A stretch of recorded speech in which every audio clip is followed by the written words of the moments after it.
నమస్తే మధు గారు. నమస్తే అనిల్ సింగ్ గారు. మీ అమూల్యమైన సమయాన్ని ఈరోజు మాకిచ్చారు. And in fact first and foremost ఏందంటే welcome again to Suman TV అని చెప్తాను మధు థ్యాంక్ గారు. యూ. ఎందుకంటే డిఎంఎస్ అసోసియేట్స్ ఏదైతే మార్కెట్‌ని క్యాప్చర్ చేస్తుందో, ఎందుకంటే ఆ సర్వీసెస్ కానివ్వండి, దానికి కావాల్సిన ఆ సొల్యూషన్స్ కానివ్వండి. ముఖ్యంగా నేనేం చూసానంటే ప్రతి కస్టమర్‌కి పల్స్ అనేది చాలామంది కంపెనీస్‌కి ఆర్ బ్యాంక్స్‌కి అందవు. సో, ఆ పల్స్ మీకు అందిన తర్వాత దానివల్ల మీరు ఏదైతే రిక్వైర్డ్ సర్వీస్ అండ్ రిక్వైర్డ్ అంటే ఒక ఎక్స్‌ట్రా స్టెప్ తీసుకొని మరి వాళ్ళ కోసం మీరు చేసి పెడుతున్నారు చూడండి. They are known as well wishers అనమాట. Thank you. Thank so, you sir. ఒక కమర్షియల్‌గా ఆలోచించకుండా ఒక మానవత్వంగా మీరు ముందుకెళ్తున్నారు. హ్యుమానిటీ గ్రౌండ్స్‌లో మీరు ఆలోచించేసి ఇంత మంచి ప్లాన్స్ వేసి చాలా మందికి ఫైనాన్షియల్ సొల్యూషన్స్ అందిస్తున్నారు. సో, ఈరోజు ముఖ్యంగా మా సుమన్ టీవీ ప్రేక్షకుల కోసము ఈ ప్రీ క్లోజర్ కానివ్వండి, ఫోక్లోజర్‌తో పాటు ఏదైతే అందరూ అనుకుంటూ ఉంటారు ఎలా ప్రొసీడ్ అవ్వాలి? దీనిలో నిజంగానే మనకేదైనా లాభం ఉందా? డబ్బులుంటే బోనస్ వస్తే నేను ఆ డబ్బులు అక్కడ బ్యాంక్‌కి కట్టేస్తే నాకేదైనా భారం అనేది లోన్‌ది తగ్గుతుందా? అలాగే పార్షియల్ పేమెంట్స్ అతి ముఖ్యమైన ఈ విషయం గురించి పార్షియల్ పేమెంట్స్ ఒకవేళ చేసేసి నేను ఇంకా ఈఎంఐ తగ్గించుకోవచ్చా? లేదంటే నా టెన్యూర్‌ని తగ్గించుకోవచ్చా? అనే ఆలోచనలు, డైలమాలు, డౌట్స్ చాలా ఉంటాయండి. ఇవన్నిటితో పాటు ఇది సరిపోయిందా లేదా అనుకుంటూ ఉంటేనే ఇక్కడ ఆర్బీఐ ఇంట్రెస్ట్ రేట్స్ మాత్రం పెంచుకుంటూ వచ్చిందండి గత కొన్ని క్వార్టర్స్‌లో. యెస్. సో, ఇది అంతా కూడా చూసుకుంటే ఇదొక పెద్ద భారంలాగా అనిపిస్తుంది ప్రతి మధ్య తరగతి కుటుంబాలకు. So, exactly. ఈ విషయానికి మా ప్రేక్షకులకు మీరు ఎలాంటి సలహా ఇస్తారు? Right sir. మీరు అడిగినట్లు ఇది మంచి క్వెషన్ సార్. హ్మ్. ఏంటంటే ప్రీ క్లోజర్ పార్షియల్ పేమెంట్ విషయంలో చాలా మందికి కన్‌ఫ్యూజన్ ఉంటుంది. ఓకే. సో, మీరు లోన్ తీసుకున్న తర్వాత బ్యాంక్ టు బ్యాంక్ వేరియేషన్ ఉంటుంది సార్. ఆ ఓకే. ఇన్‌స్టిట్యూషన్‌ని బేస్ చేసుకొని కొన్ని బ్యాంక్స్ 6 మంత్స్ తర్వాత ప్రీ క్లోజ్ చేయొచ్చు అండ్ పార్షియల్ పేమెంట్ కట్టొచ్చు. కొన్ని బ్యాంక్స్ 1 ఇయర్ తర్వాత ప్రీ క్లోజ్ చేయొచ్చు, పార్షియల్ పేమెంట్ చేసుకోవచ్చు అనే కొన్ని bank to bank locking periods ఉంటాయండి. ఓహో! సో, దాన్ని బేస్ చేసుకొని పార్షియల్ పేమెంట్ అనేది ఏంటి సార్, కొన్ని నేషనలైజ్ బ్యాంక్స్ కానీ లైక్ అంటే పెద్ద పెద్ద ప్రైవేట్ బ్యాంక్స్‌లోకి హుహు. వచ్చేసరికి ఏంటంటే 1 ఇయర్ తర్వాత 99% ఆఫ్ ది బ్యాంక్స్ 1 ఇయర్ తర్వాతనే అలో చేస్తాయి. ఓకే. సో, 1 ఇయర్ తర్వాత మీకు కొన్ని మాక్సిమం నేషనలైజ్ బ్యాంక్స్‌లో ఏంటంటే సార్, మీకు ఎంత అమౌంట్ వస్తే అంత అమౌంట్ ఎన్ని సార్లైనా కట్టుకోవచ్చు. దానివల్ల బై డిఫాల్ట్ మీకు టెన్యూర్ అనేది తగ్గిపోతుంది సార్ ఫస్ట్. కానీ చాలామంది మా ప్రేక్షకులు రాసారు లైక్ మేము ట్రై చేస్తున్నామండి వెళ్లి బ్రాంచ్ కడదామని చెప్పేసి అలాంటి ఫెసిలిటీ లేదంటున్నారంట. లేదు సార్. నేషనలైజ్ బ్యాంక్స్‌లో మనం ఆల్రెడీ రెగ్యులర్‌గా చేస్తున్నదే. హుహు. సో, అలాంటి ఇష్యూస్ ఏమైనా ఉంటే మాకు అడగొచ్చు మీరు ఎనీ టైమ్. ఖచ్చితంగా. DMS will help you out. Okay. So, nationalize బ్యాంక్స్‌లో there is no restriction sir. Partial payment హ్యాపీగా తీసుకుంటారు. ఇది గుడ్ న్యూస్ చెప్పారు మీరు ఎంత మొత్తానికి. వస్తే అంత పార్షియల్ పేమెంట్ తీసుకుంటారు. ఓకే. పార్షియల్ పేమెంట్ చేసినప్పుడు జనరల్‌గా జరిగేది ఏంటంటే సార్, టెన్యూర్ తగ్గిపోతది. 20, 25 ఇయర్స్ ఉన్న టెన్యూర్ 3 ఇయర్స్, 2 ఇయర్స్ వాళ్ళు పే చేసే అమౌంట్‌ని బేస్ హుహు. చేసుకొని టెన్యూర్ తగ్గుతది. లేదు నేను కొంచెం అమౌంట్ మంచిగానే పే చేస్తాను, నాకు ఈఎంఐ కూడా తగ్గాలి అంటే మీరు బ్యాంకుకెళ్ళి నేను పార్షియల్ పేమెంట్ ఇంత చేశాను, నాకు ఈఎంఐ ఎంత తగ్గుతుంది అని మీరు కన్సర్న్ మేనేజర్ని కలిసి హుహు. చెప్పినప్పుడు మాత్రం ఒక ఫామ్ ఉంటుంది. ఆ ఫామ్ ఫిల్ చేసుకొని ఈఎంఐ కూడా తగ్గించుకోవచ్చు. ఎందుకంటే ఓకే. ఈఎంఐ ఆల్రెడీ ఒకటి ఫిక్స్ అయి ఉంటుంది. అవును. ఈఎంఐ తగ్గాలన్నప్పుడు మాత్రం మీరు ఖచ్చితంగా బ్యాంకుకెళ్ళి ఒక ఫామ్ మీద సైన్ చేసి ఆ ఈఎంఐకి మీరు మ్యాండేట్ లాంటిది పూర్తి చేసుకొని దానికి ఫిక్స్ చేసుకోవచ్చు. బట్ టెన్యూర్ అయితే బై డిఫాల్ట్ తగ్గిపోతుంది మీరు పే చేయగానే. మీరు చెప్పిన విషయంలో ఒక ముఖ్యమైన విషయం గుర్తుకొచ్చిందండి ఇక్కడ.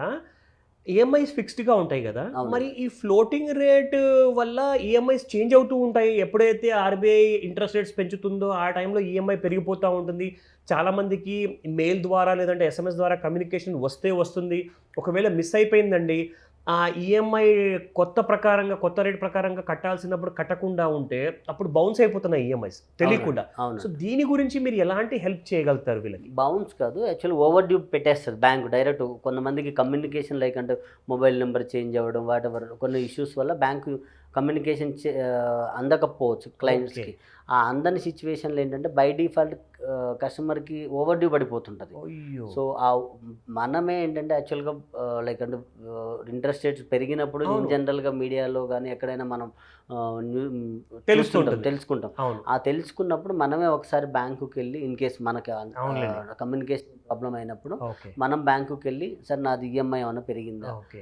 ఓవర్ డ్యూ ఏమైనా పడుతుందా ఓకే. అని మనం క్వైరీ చేసుకొని ఇంట్రెస్ట్ రేట్ ఇన్ కేస్ తగ్గితే కూడా మనం ఒక డిక్లరేషన్ ఇచ్చి దానికి ఏదో సమ్ ఫీ తీసుకుంటే కొన్ని బ్యాంక్స్ ఓకే. ఆ ఫీ పే చేసి మనం ఇమీడియట్లీ ఇంట్రెస్ట్ రేట్ తగ్గించుకోవచ్చు. పెరిగింది అనుకుంటే ఈఎంఐని మనం మన ఈఎంఐలో ప్రిన్సిపల్ పోర్షన్ ఎక్కువ అవుతుంటుంది, ఒక్కోసారి ఓకే. ఎక్కువై ఓవర్ డ్యూ పడిపోతుంటుంది. అలాంటప్పుడు మనం బ్యాంకుకి మళ్ళీ ఈఎంఐ చేంజ్ చేసుకోవడమా ఈఎంఐ పెంచుకోవడమా చేసుకొని ప్రిన్సిపల్ తగ్గే విధంగా కూడా చేసుకోవచ్చు. ఇక్కడ ఇంకో విషయం అండి, ఈఎంఐ సడన్గా ఆర్బీఐ ఇంట్రెస్ట్ రేట్ పెంచిన తర్వాత ఈఎంఐ పెరిగిపోయింది.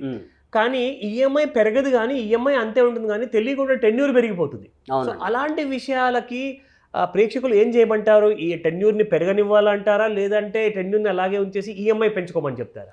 అది ప్రొఫైల్ టు ప్రొఫైల్ ఉంటుంది sir. In case Okay. Paying capacity ఉంది, నేను ఈఎంఐ ఎక్కువ పే చేయగలుగుతా అనుకున్నప్పుడు తొందరగా లోన్ క్లోజ్ అవుతుంది కాబట్టి Correct. వెళ్ళి మనం ఒక బ్యాంక్ దగ్గరికి వెళ్ళి సార్ నాకు ఈఎంఐ పెంచండి అని కన్సర్న్ బ్యాంక్ దగ్గరికి వెళ్ళి మనం రిక్వెస్ట్ చేసుకుంటే ఈఎంఐ పెంచేస్తారు. ఆటోమేటిక్గా టెన్యూర్ అనేది ఇంతకుముందు మనం ఆల్రెడీ ఈఎంఐస్ పే చేయంగా ఎంత టెన్యూర్ ఉందో ఆ టెన్యూర్కి ఫిక్స్ చేసేసుకోవచ్చు, ఇబ్బంది లేదు. Okay, that's wonderful. అయితే ఇప్పుడు మొన్నటికి మొన్న ఎవ్రీ 3 monthsకి ఎంపీసీ కమిటీ ఆర్బీఐలో మానిటరీ పాలసీ కమిటీ ఉంటుంది. అవునండి. సో ఇంట్రెస్ట్ రేట్స్ అయితే తగ్గించాల, మొన్న మళ్ళీ స్టేటస్ కో అని చెప్పారు. సో పెంచిన తర్వాత ఈ పెంచుకుంటూ వచ్చినప్పుడు అసలు ఈ ఇంట్రెస్ట్ రేట్స్ని మనం ఎలాగైనా తగ్గించుకునే అవకాశం ఏదైనా ఉందా? అండ్ అందులో డిఎంఎస్ అసోసియేట్స్ ఏదన్నా సలహా ఆర్ ఏదైనా సొల్యూషన్ ప్రొవైడ్ చేసే అవకాశం ఉందా? సార్ ఫస్ట్ అండ్ ఫార్మోస్ట్ నేను సజెస్ట్ చేసేది ఏంటంటే ఫస్ట్ మీరు ఆల్రెడీ తీసుకున్న బ్యాంక్ దగ్గరే రిక్వెస్ట్ చేయండి. ఓకే. సరే ఆల్రెడీ రేట్ ఆఫ్ ఇంట్రెస్ట్ తగ్గినాయి అంటున్నారు కదా, సో నాకు ఎంతవరకు తగ్గుతుందని మీరు ట్రై చేయాలి. ట్రై చేసి, ఎందుకంటే ఇప్పుడు మీరు బ్యాలెన్స్ ట్రాన్స్ఫర్ చేసుకున్నప్పుడు కొన్ని ఎక్స్పెన్సెస్ ఉండే పాసిబిలిటీస్ ఉంటాయి. సో ఆ అన్నెసెసరీ ఎక్స్పెన్సెస్ మీరు బ్యాలెన్స్ ట్రాన్స్ఫర్ ముందే ఆలోచించే బదులు ఫస్ట్ మీ బ్యాంకుకి వెళ్ళండి. ఒక 1 day half day time 1 hour time తీసుకొని మీరు బ్యాంకుకి వెళ్ళి ఫస్ట్ మీ బ్యాంకుని రిక్వెస్ట్ చేయండి అన్నెసెసరీ ఛార్జెస్ అవాయిడ్ చేయడం కోసం.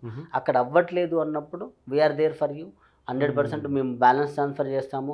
మీ బిజినెస్ మీకు ఏదైనా పర్సనల్ రిక్వైర్మెంట్ కోసం, పిల్లల ఎడ్యుకేషన్ కోసం ఇంకేదైనా టాప్అప్ అమౌంట్ కావాలి అంటే కూడా టాప్అప్ అమౌంట్ను కూడా విత్ ఇన్ 9% లోపే ఓహోహో బ్యాలెన్స్ ట్రాన్స్ఫర్ ఏదైతే అవుతుందో ఆ amount 8.3 to 8.5 and top-up amount కూడా 8.7 నుంచి స్టార్ట్ అయితే 8.8 నుంచి స్టార్ట్ అయితే 9% లోపే మనం ఇప్పించవచ్చు లోన్ కూడా.